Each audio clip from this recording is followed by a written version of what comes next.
What's up YouTube, this is Demkeys back again with another Unity quick tutorial, and today you're going to learn about the basics of the Unity editor. Now when you first open Unity, this window is going to show up for you. This list right here shows you the most recent projects that you have worked on. If you're opening Unity for the very first time, this list is probably going to be empty. What you need to do is create a new project, so for that click New, and over here you can enter the project's name, select the project's location, select whether it's a 3D or a 2D project, and you can also import asset packages beforehand. Once you're satisfied with the settings that you have made, click Create Project. Alright, so when you create a project in Unity, it is opened up in the Unity editor. The main editor window consists of many different tabs, which in Unity are called views. Each view has its own purpose. We're going to take a look at some of the views. First of all, you have the hierarchy, which is this tab. The hierarchy contains every game object that is present in the current scene. When you add a new object to the scene, it automatically gets added in the hierarchy as well. So this way you know that every game object that is present in the scene is also present in the hierarchy. Let's create a cube and see what happens. Click Game Object, 3D Object, Cube. You can see a cube was created in the scene view and it was also added to the hierarchy. You can also create game objects using the create drop down here, or you can right click in the hierarchy and you have the options there as well. Now as your levels get bigger and bigger, this list is going to get really long. If you're having trouble finding an object in the list, you can use the search bar. For example, if I'm looking for the cube, I'll just type CU and the cube shows up here. Alright, next let's take a look at the toolbar, which is this bar right here. The toolbar consists of different sections. Each section relates to a different part of the editor. First, let's take a look at the controls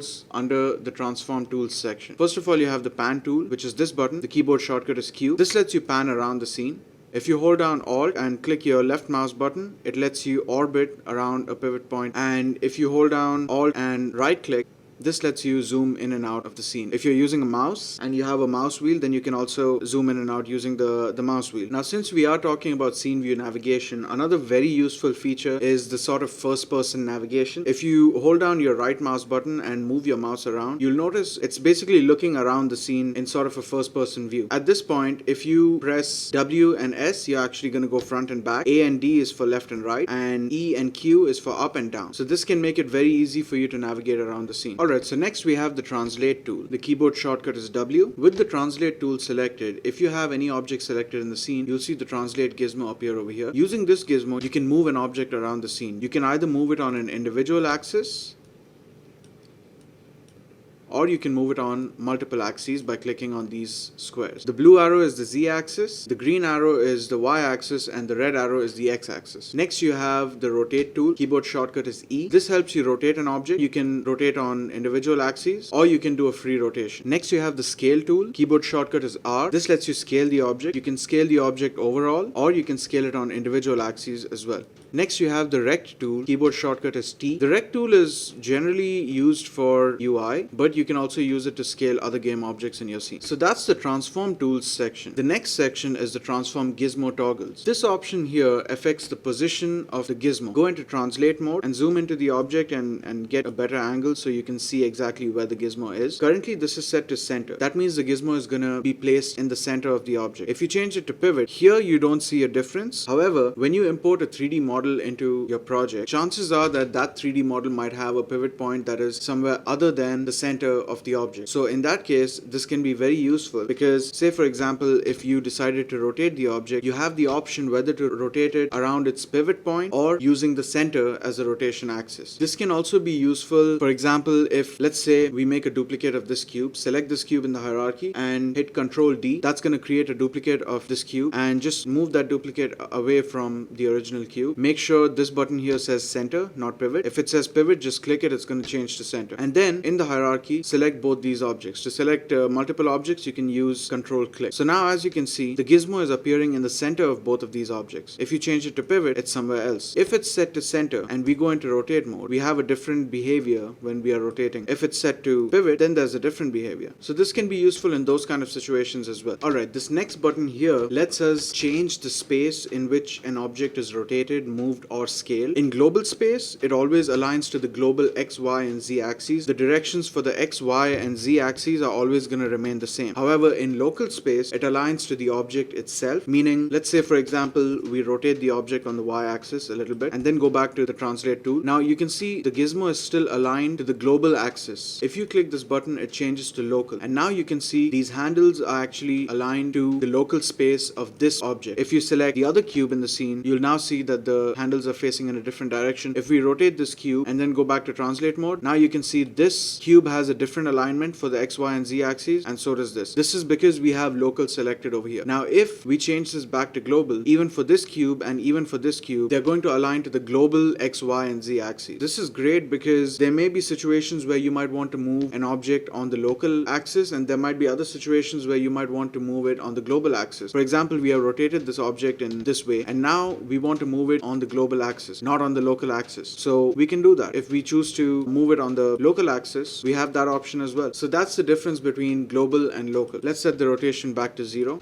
for both the cubes, and let's move on to the next section. The next section is basically your play, pause, and step buttons. The play button plays the game, the pause button pauses the game, and the step button basically lets you skip to the next frame when the game is paused. Next, you have the services button. This opens up the services tab. This is something newly added in Unity. If you're just starting out in Unity, I don't recommend learning this right now. Probably leave it for a later time after you've actually learned the basics. So let's close this tab. Next, you have the account drop down. This lets you access your account. Of course, you have to be signed in first, and you also have the option to upgrade to Pro. Next, we have the layers drop down. This lets you select which layers are displayed in the scene, and this is only in the scene view. Right now, it may seem a little confusing, but we'll get into layers a little later. Next, you have the layout drop down. This lets you change the layout. Currently, we are in the default layout. You can set it to 2x3, 4 split, tall, wide, and of course, the default. Apart from these presets, you can also create your own layout. We'll look into customizing layouts a little later. Alright, so next we have the scene view, which is this tab right here. The scene view is where you'll be doing pretty much all of your level design. You'll use the scene view to select and position environments, the player, the camera, the enemies, and pretty much all other game objects in your scene. Now, since I've already gone over scene view navigation, I won't be explaining that again. Let's take a look at some of the options in the scene view control bar. First of all, you have the draw mode. Now, for the sake of simplicity, I'm only going to go over these three. I'm going to leave out the rest because otherwise it's going to become really long. So first of all, you have shaded. Shaded shows surfaces with their textures visible. This is the default draw mode. Next, you have wireframe. This basically draws meshes with a wireframe representation, which is why you can see it like this. And next, you have shaded wireframe, which basically it's a mixture of shaded and wireframe. Next, you have the 2D toggle, which is this button right here. This switches between 2D and 3D view for the scene. In 2D mode, the camera is oriented looking towards positive Z, which is basically looking forward. The Y-axis points up and the X-axis points to the right side. If you select a game object in the scene and go into translate mode, you'll actually see the axes pointing in those directions. So let's switch back to 3D view. Also, let's change the draw mode back to shaded. Next, you have the lighting button. This basically turns scene view lighting on or off. For example, let's select one of these cubes, make a duplicate of it, move it under these two cubes, and then just resize it to make it look like a flat surface. The whole point of this is so that you can see shadows over here, and you can actually see light affecting all these objects. Alright, so if we turn off scene view lighting now, as you can see, there's no light affecting any of these objects, and you can't see any shadows either. Now, this affects only the scene view, not the game view. So if you go to the game view, you'll still see shadows and you'll still see the objects here. This is assuming your objects are within the camera's frustum. Let's turn scene view lighting on again. Then you have the audio button. This lets you turn scene view audio effects on or off. Then you have the effects button and menu. This right here is the button and this is the menu. This lets you select whether effects like skyboxes, fog, flares, etc. are going to show up in the scene view or not. You can either select which effects you want individually, or you can just click on this button and enable all of them at once. If you click on it again, it's going to disable all of them at once. And if you click it again, it's going to enable all of them. Next, we have the Gizmos menu. Gizmos are graphics that are added to the scene either by Unity itself or from your own scripts. They help you to identify items in the game world. Let's take a look at the Gizmos menu. At the top, you have the 3D icons checkbox. Now, to demonstrate how this works, go into an angle where the camera icon is hidden behind one or two boxes. Now, open the Gizmos menu and uncheck 3D icons. Now, as you can see, the camera icon is now being shown above everything else,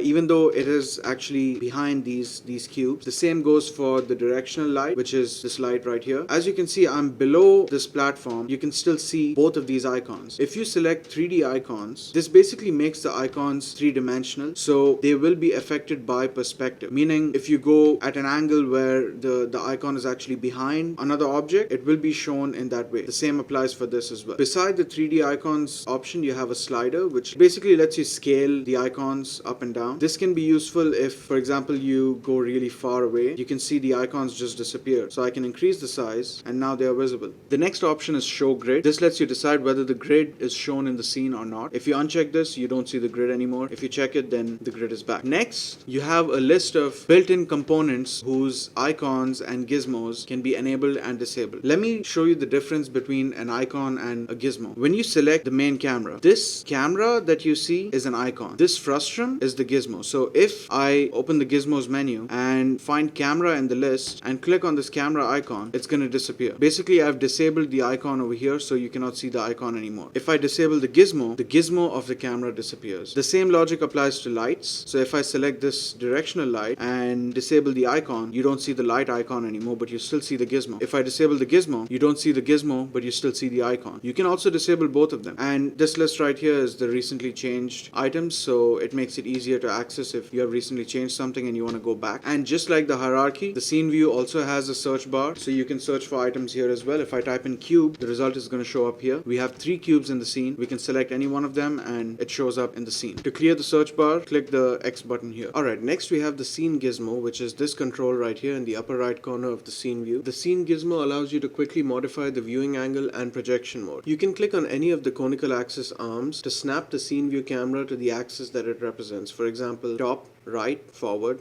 bottom, etc. You can also toggle the projection of the scene view between perspective and orthographic by clicking this cube in the center or the text over here. If you click this, it changes to orthographic mode. This is how the camera would see everything in the scene if the camera's projection mode was set to orthographic. Bear in mind, all this is just changing how you view the scene. It's not changing how the camera views the scene. The camera still views it in perspective mode. If you change it to orthographic, then it's going to view it in orthographic mode. Just like perspective mode, even in orthographic mode, you can use these conical axis arms to snap the camera to a different axis.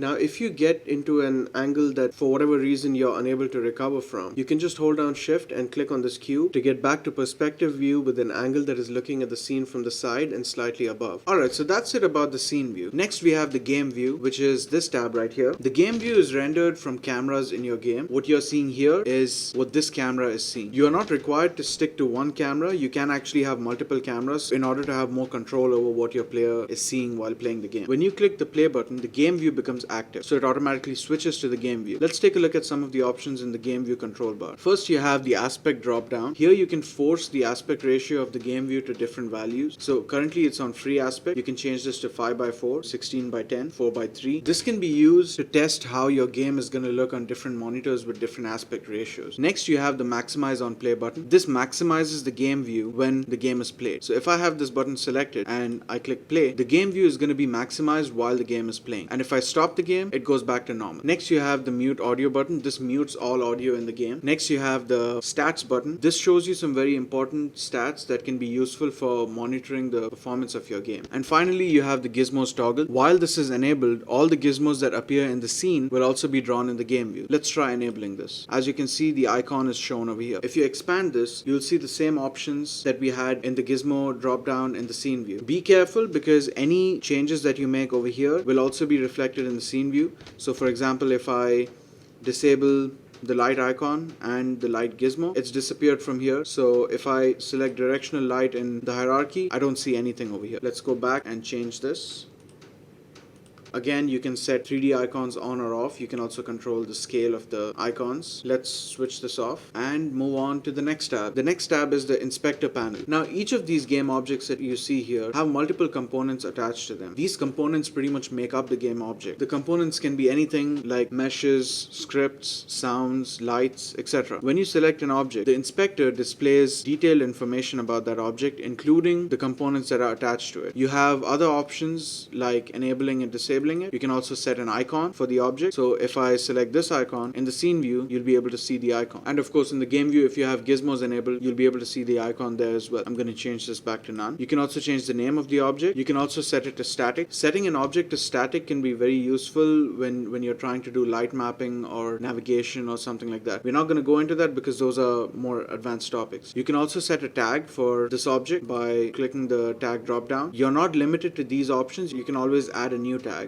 You can also set an object under a specific layer. Now, if you remember earlier, I told you we are going to go into more detail in this a little later. So let's try assigning this object to, say, the water layer. And in the layers drop down, first of all, select nothing so that everything gets unselected, and then select just the water layer. As you can see, no other layer is selected, so only objects that belong to the water layer are going to be shown. Don't be confused, water is just a name that's been given. And if I go back and click everything, now everything else is visible. I'm going to change this back to default. So now you understand what the layers drop down does. Just like tags, you can also add multiple layers. And I didn't mention this earlier, but multiple objects can be assigned the same tag. Also, multiple objects can be assigned the same layer. You're not limited to one object per tag and one object per layer. Alright, so this object has certain components attached to it right now. You can add more components to it by clicking add component or hitting Ctrl-Shift-A on your keyboard. Here you can either type in the name of the component that you're looking for, or you can find it in this menu. Alternatively, you can also add components using the component menu. One of the very useful features of the inspector is the ability to lock an inspector. So for example, if I want to be able to see the values of this particular game object at all times, I can just click on this lock icon here and it's going to lock the inspector. So at this point, if I select any other game object, there's no change over here. However, if it's unlocked and I select other game objects, you can see changes. So that's it about the inspector. Next, let's take a look at the project browser, which is this tab right here. In this view, you can access and manage the assets that belong to your project. First of all, let's take a look at the left panel. The left panel of the browser shows you the folder structure in a hierarchical list. So let's say, for example, you have folders in this folder and folders within those folders. They're all going to show up as a hierarchy over here. When a folder is selected in this list, its content will be shown over here. Let's try that out now. Let's create a folder. To create a folder, either right click over here in the right panel, or you can also click on this create drop down and select folder. Give it any name you want, and then you can open that folder. So currently the folder is empty, but if there was something, then the contents would have been displayed. Now let's try creating a couple of assets on our own. Right click and create a C# script. Give it whatever name you want, a material, and make a duplicate of that material by hitting Ctrl D. Of course, select it first. So now we have a couple of assets here. If you notice, each asset has a different icon based on its type. So materials have their own icons, a C# script has its own icon, and of course a folder has its own icon. Let's try creating an animation, for example. An animation has its own icon as well. These icons can be resized using this slider. As you go more towards the left, they become smaller and smaller, and when you go to the extreme left, you basically see a list over here. And on the left side here, you'll see the name of any asset that you have selected. Alright, so let's take a look at the favorites section. Under the favorites section, you have a couple of searches that have already been saved for you. So you can search for all materials, you can search for all models. We don't have any models in our project right now, so nothing is showing up over here. All prefabs, also all scripts. We have one script in our project, so that is showing up in this list. Towards the right side, you have a search bar. You probably don't have this search which says scripts and materials. I created this earlier. I'm going to delete this and we can create our own. Let's say we have the search bar selected. To search for an asset, you can type in the asset's name. So we are looking for a material, so let's type MAT, and that shows us not only materials but also new animation, because the word animation has MAT in it. We can further filter our search by selecting a specific type. So let's say in this case we want to select material, and if you want to select multiple types, then hold down Control and select the other types that you want. In our case, let's say script as well. So as you can see, the two materials that we had created and the script that we had created, all three show up over here. You'll see this option asset store. This basically lets you perform this search in the asset store. I'm not connected to the internet, so this option is not going to work for me. If you are connected to the internet, you can go ahead and give it a try. Now, if you are satisfied with this search, with this query, and you want to save it so you don't have to enter it each time, you can click on this button right here, which is save search. So if I click this button, I'm given an option to name the search. So let's say scripts material. And if I go back to the assets folder, now we are seeing all the assets that are there within the assets folder. If I click on scripts material, there's the result. This menu can be very useful when you are searching for assets on the assets store. You're not limited to these names, just so you know. As you enter more names, for example, let's say N. Under N, you have a couple of different names. Let's say A. Under A, you have many different names. So this can be very useful when you're searching for something on the asset store. Now, if you want to see the path of a particular asset, let's say inside new folder, we create another folder, and inside that we create another folder, and inside that we create another folder. Now you can see all these different folders. So you can actually go back to any of these folders without having to go through the hierarchy. Just like the inspector panel, the project browser also has a lock option, so you can lock the project browser as well. Now, if you right click on the project tab, you can choose whether whether you want a 1-column layout or a 2-column layout. This is what the 1-column layout looks like. Let's change it back to 2-column layout, and that's it about the project panel. Next we have the console view. The console basically shows you logs of messages, warnings, and errors. You're going to be using this more once you get into scripting. Now when you want to save your levels, you're basically saving a scene. So to do that, hit Ctrl S, and then you can select where in the assets folder you want the scene to be saved. Give it a name. I'm going to give it a name level 01 and hit save. And then you'll see level 01.unity appear in the assets folder. So if I create a new scene, it's a blank scene, and then I want to go back to the previous scene, I can load that scene again. Finally, let's take a look at customizing the layout. Now, as you know, when you start Unity, you're given a default layout. You're not required to stick to that. You can also select any of the other presets that are given to you. However, there might be situations where you might require your own custom layout. So you can create a custom layout that would match your requirement. You can drag any of these tabs anywhere in the editor. Currently, the scene view and the game view share the same window. We can give the game view its own window, and so now the scene and the game view are separate. We can also add another scene view or another game view. So at the end of each of these tab windows, you'll see this drop down option. This lets you maximize the tab, close the tab, or add a new tab to that tab window. So if I add an inspector over here to this tab window, I have now added an inspector. I can do the same thing for the scene. I can add another scene if I want. I can add a profiler. I can have maybe the profiler as a separate window, so it's not within the editor. This technique can be very useful when you have multiple screens, and so you want to have certain tab windows in certain screens, and even to this tab window you can add more tabs. Alright, so now that we've made a couple of changes to the layout, let's try saving this layout. Click on the drop down layout and select save layout. You can give the layout a name, let's say custom layout 1, and now your custom layout is saved. So now you can change back to the default layout, and then if you select custom layout, your custom layout appears. So yeah, that's pretty much it. These are the basics of the Unity editor. So I hope this tutorial was helpful. If you would like to watch more tutorials, you can click in the top left corner of the screen, and in the top right is a link to my music channel where I post music that I make in my free time. In the bottom left corner you have a preview for a small game that I made. The links for the project and the game build are in the description down below.